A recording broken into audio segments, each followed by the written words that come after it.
sequência ao nosso estudo da origem da vida, a gente chega à segunda parte aqui, que são as teorias modernas para a origem da vida.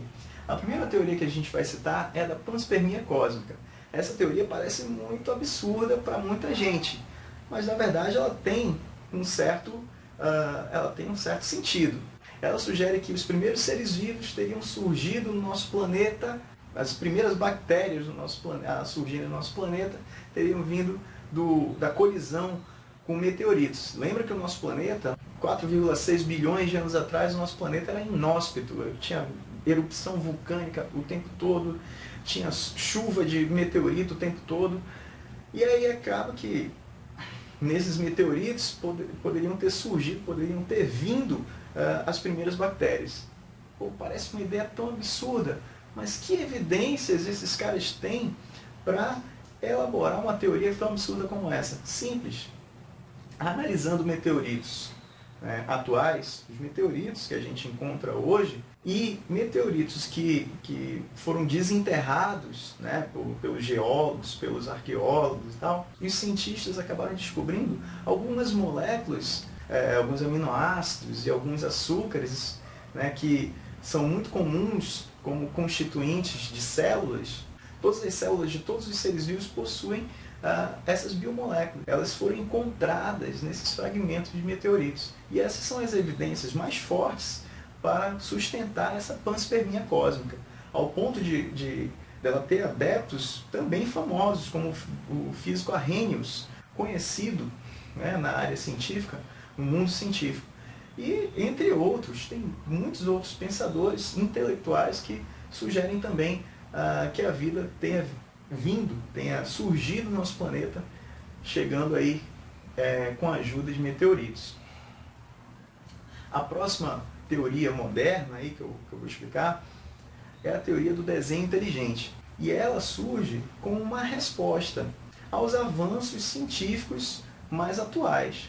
Eles acabaram tendo que abordar, tendo que adotar novas concepções, novas hipóteses para a evolução e para o surgimento dos primeiros seres vivos. Então, o que o desenho inteligente afirma? Primeiro, ele meio que desvincula o surgimento, a origem da vida a uma divindade. Ele fala o seguinte, que seres, ou um ser com um intelecto superior, ou até, quem sabe, vindos do futuro, vindos de outro planeta, teriam originado os primeiros seres vivos. E vem evoluindo com base no que esse ser de intelecto superior já determina. Por isso que o nome dessa teoria é chamado de desenho inteligente. Uma teoria muito difundida em outros países, como nos Estados Unidos, por exemplo, ela vem ganhando até força e vem sendo ensinada em vários colégios.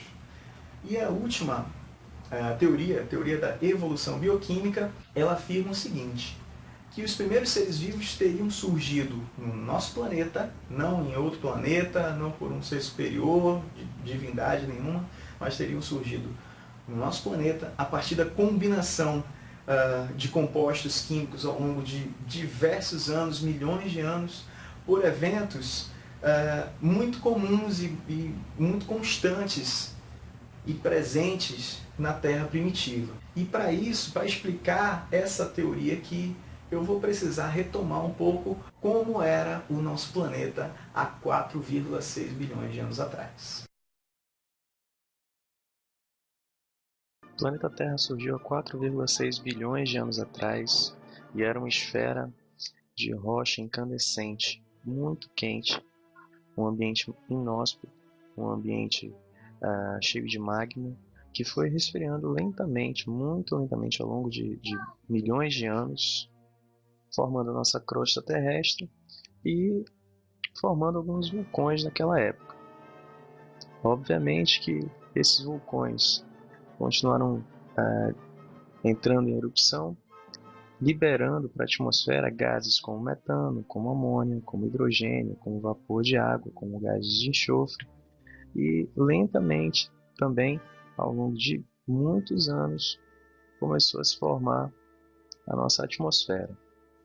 Vale ressaltar que essa atmosfera primitiva não tinha oxigênio. O oxigênio veio surgir depois com o surgimento dos seres autótrofos fotossintetizantes, ok?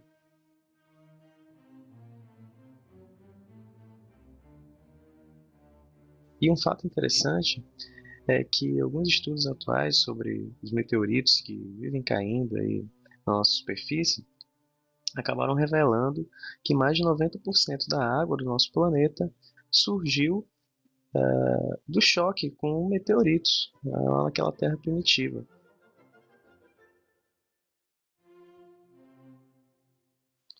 E depois de milhões de anos de chuva intensa caindo sobre a superfície do planeta, acabaram se formando os oceanos. Então os oceanos se formaram aí da precipitação durante milhões de anos dessas nuvens que se formaram lá na atmosfera primitiva.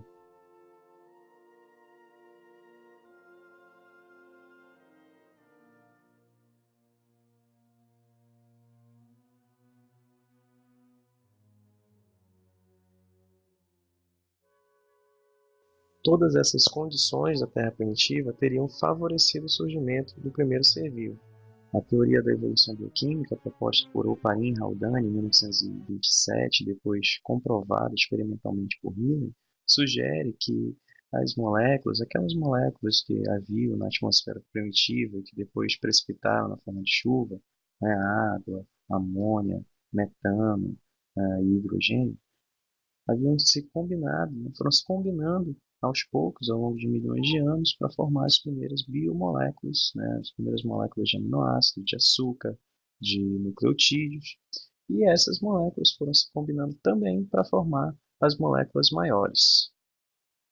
Aos poucos, foram surgindo os primeiros sistemas isolados, aquelas estruturas que lembravam membranas plasmáticas, mas sem núcleos, sem estruturas celulares. Esses sistemas isolados, chamados de coacervados, teriam surgido depois de milhões e milhões de anos. E aí, com o tempo, esses sistemas isolados acabaram englobando nucleotídeos, acabaram englobando outras biomoléculas e configurando aí os primeiros seres vivos, no caso, as primeiras bactérias do planeta.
bioquímica, ela consegue traçar um caminho de lá da Terra primitiva, onde não tinha vida, até os primeiros seres vivos. Os primeiros seres vivos teriam sido, então, os procariontes, as bactérias.